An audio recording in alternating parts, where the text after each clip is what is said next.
Ladies and gentlemen, I'm meadsyreplays. Welcome back to the channel. So today's video, we are going to have a quick look at the Batchat 25T hit and run. It is a hit and run tank because that is what you should be doing whilst you are playing this tank.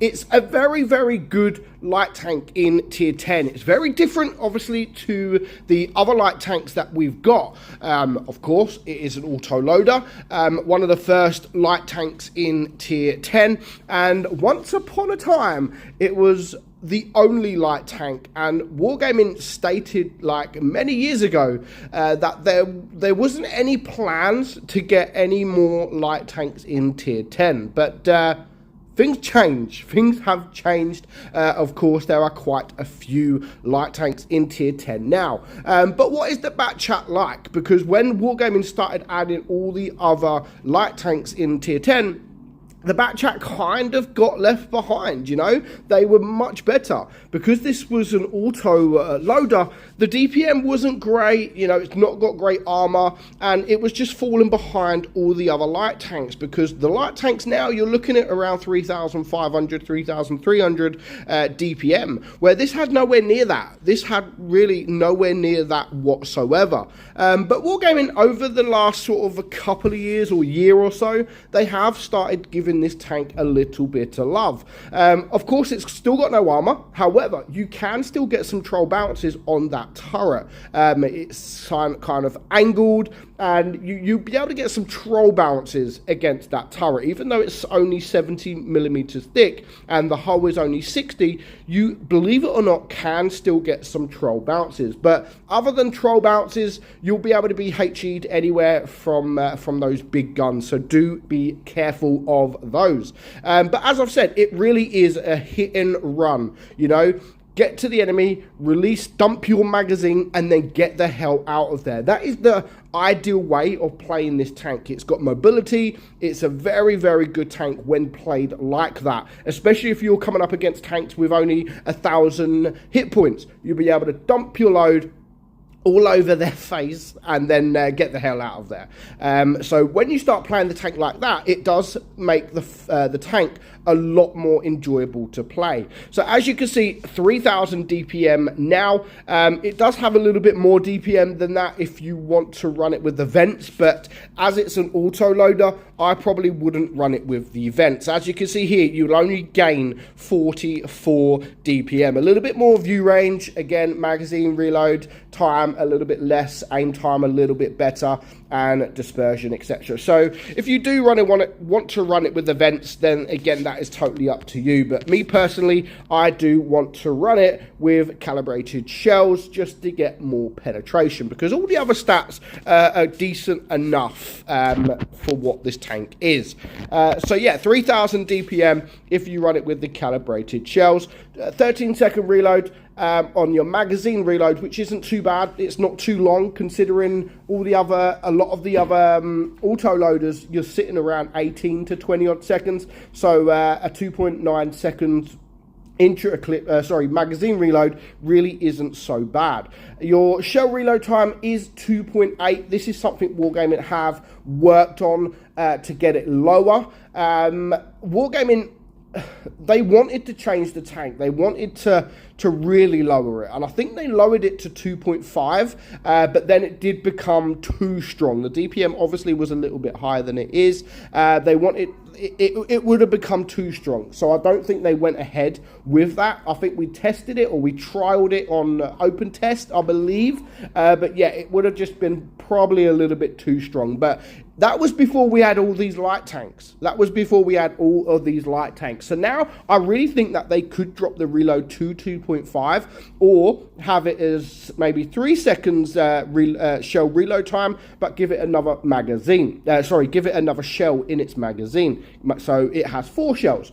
But as it is, I do think it is perfectly fine now how it is. So penetration standard with calibrated shells, is 252, 325 with your heat, and 58 with your HE. So you're not really going to pen too much with your HE, unless you're going to come up against some waffles, some grills, the rear of another bat chat, and some light tanks. You're not going to do too much HE damage. The alpha is pretty nice, to be honest. 310 alpha, 260 on your heat, and 380 on your HE. Aim time is still already really good at 2.6, very, very good. And dispersion, not so good. But again, you're not going to play this from distance. It's not a distant tank. Your dispersion isn't great, but the whole aim of this is to play it as a light tank, spot the team, relocate, maybe dump your shells, and then relocate again, dump your shells, and relocate again. That is how I find playing this tank is it best suits it. So you also have 6 degrees of gun depression, which isn't so bad, and a top speed of 65 kilometers per hour. So as I keep saying, I don't think it's the best light tank in tier 10. I do not think it is the best, but it's decent for what it is. You know, and a lot of the other light tanks, you know, like the Sheridan, for example, doesn't obviously have the autoloader, but for me, the Sheridan plays very, very similar to the Batchat, whereas you spot the team, you dump your shell, do 600, 700 damage, and then you relocate and come in from a different direction, different angle, and somewhere that they're not going to know where you are. And that is really how to play light tanks. And it really, really does work for the Batchat. And you're going to see that in this game. I mean, the start of this game, we really do nothing. We get wrecked. But then we start playing it how I think we should play it. So I do get shot there. I mean, yeah, okay, I didn't know where that guy was, but this DVP, I mean, he's on 900 hit points. We're going to stay behind the building. Of course, I want to get him gone because that is a very, very dangerous tank. And now I am getting shot from the AMX 50B, so I'm not in a good position, but as you can see, we still managed to get a very troll bounce. But my aim now is to get the hell out of there. I've not really got my team with me. I've got the TVP who has very low hit points. The Sheridan is rushing this way, and I've got the FV4005 who is pushing far forward. So he's also going to be playing very aggressive, and as you can see, gets wrecked. So I don't really want to be here now because obviously I've got one tank left with me, and he is now dead as well. So because the Death Star hasn't been spotted, I know there's a grill there. I know that there's the Sheridan there. So now I'm all on my own. I need to relocate, and if I'm not spotted, they're not even going to know that I'm relocating, unless they're going to obviously chase me. They should be, to be honest, chasing me, but obviously on my way, I am going to get a couple of shots into this AMX 50B. But sadly, I am spotted, and again, like, it doesn't matter where I go, it always makes it so like someone's staring at me, and now I've got to be extra careful. We've still got 5 minutes left on the clock. We are 2 tanks down to their 1, and I am only on 455 HP, so I could get destroyed. I'm a one-shot to both tank destroyers and of course the Sheridan, so I need to play it now very, very carefully, and they do have an auto loader there as well. So yeah, I have to play it now exactly how I said I'm going to play it, you know, relocate, dump my shell, and then relocate again. So obviously I'm going to sit back. I'm going to sit behind our T-57. I know that the Sheridan was about to come on his way around here. There's the Yo. Don't really want to get a shot into him. I'm hoping I don't get spotted. We're just going to wait with the T-57, and then we're going to push forward. Luckily, the Sheridan's not looking, so of course I'm going to dump my shells into him. There's 1, there's 2, and he's gone. And again, I'm just going to back up if I can, thanks to this T-57, but you know, he didn't mean it. We're not going to rage, as I always say, don't rage. We're just going to hide. We're going to reset our camo. We're going to reload our magazine, and then we're going to move a bit further forward. So we've done 2.6k damage. Again, I don't want to get too close. I want to get somewhere around here. So there's 1 shot. The Super Conqueror has shot, so I know I'm going to be able to shoot my magazine into him. 1 shot, 2 shot, 3 shot, and then again we are going to hide. At this point, there's only 3 tanks left, so it's a 5 versus 3. Again, I'm not going to risk getting shot whilst I'm on a reload. I now know he's not looking at me, and both of them tanks have now gone, which now just leaves the grill. So of course I've got 3 shells. I want to get to this grill as soon as possible because obviously I want more damage. Everyone wants more damage, so we're going to switch to the HE again. There's 1 shot. there's 2 shot, but sadly we're not going to be able to get the 3rd shot. But I think I've done pretty well considering I got absolutely wrecked at the start of the game. And with it being an auto loader, sometimes you really can pump up that damage and not even know. You know, I got 4.2k damage. I don't even know how I got that damage, to be honest.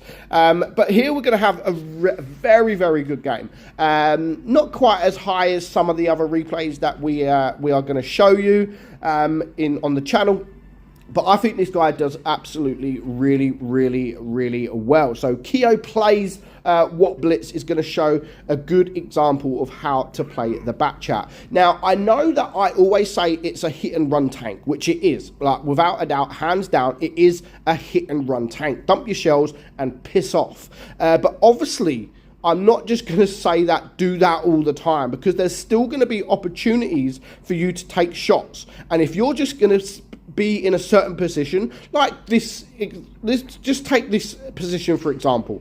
If you're going to have shots on the enemy team and you're quite far away, or if you're doesn't matter where you are, and you've got shots, then why would you move? And I'm not just saying that with this tank, I'm saying that with any tank. If you've got if you've got a shot available, then you're going to take it. And if you're sitting there reloading and that tank is still in that same position, not moving, why would you move? Because if you move, even though the enemy are not moving, if you move, you might not have that shot available where you're going to. Or if you're playing for distance, someone might actually get closer to this guy. Why would you want to get closer? You know, why would you want to get closer to someone when you could take the exact same shot from distance and you're probably not going to be spotted? Like now, like here with the E4, classic example. If he's got shots on this E4, why wouldn't he stay here? Now, he doesn't have shots on the E4 right now, but if he did have shots on the E4, why would you want to do what he's doing now? Get closer, risk getting spotted, when you could have that shot from far back. You know, you wouldn't do it. If you've got shots, no matter where you are in the map, if you've got shots, stay where you are.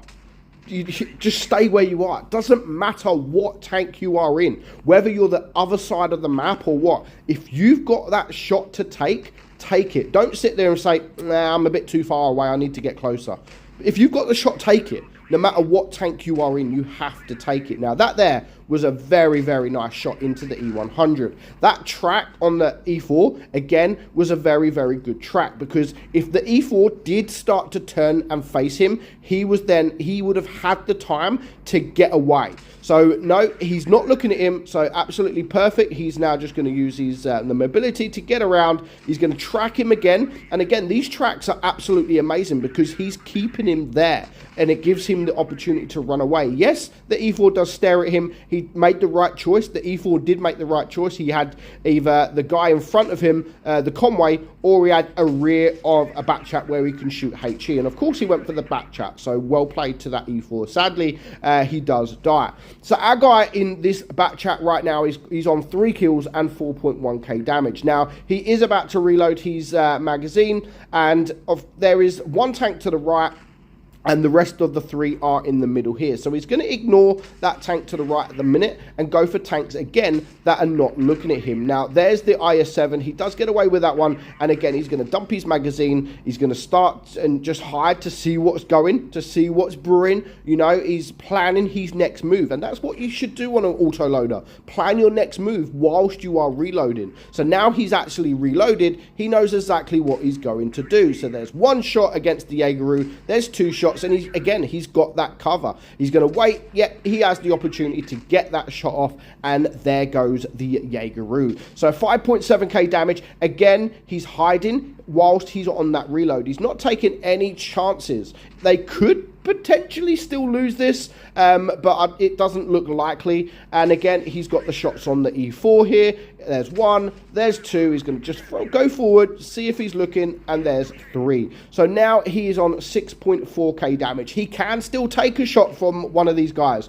Again, he's going to hide behind the rock whilst he's on a reload until he gets down close enough so he can make his move, and by the time he gets there, he would have reloaded. So the IS-7 does miss his shell, his shot, so there's 2 shots, and there's 3 shots, and now he's on that reload, but it's pretty much game over. So very, very well played to our guy here. 7,500 damage, an extremely well-deserved ace. So let me know your thoughts on the Bat Chat. It's an up and down tank. You know, when it first come into the game, it was very, very respectable. You know, very, very good. People enjoyed it. Then Wargaming started to introduce more light tanks. The Bat Chat kind of fell behind, but then Wargaming sort of buffed it again. It looks fantastic, and now it is a very, very good tank in the right hands. Now, if you don't know how to play a light tank, especially an auto-loader light tank, then you will probably struggle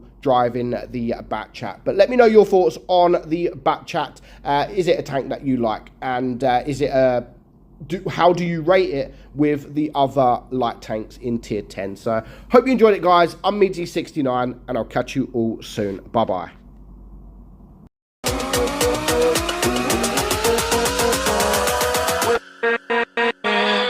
With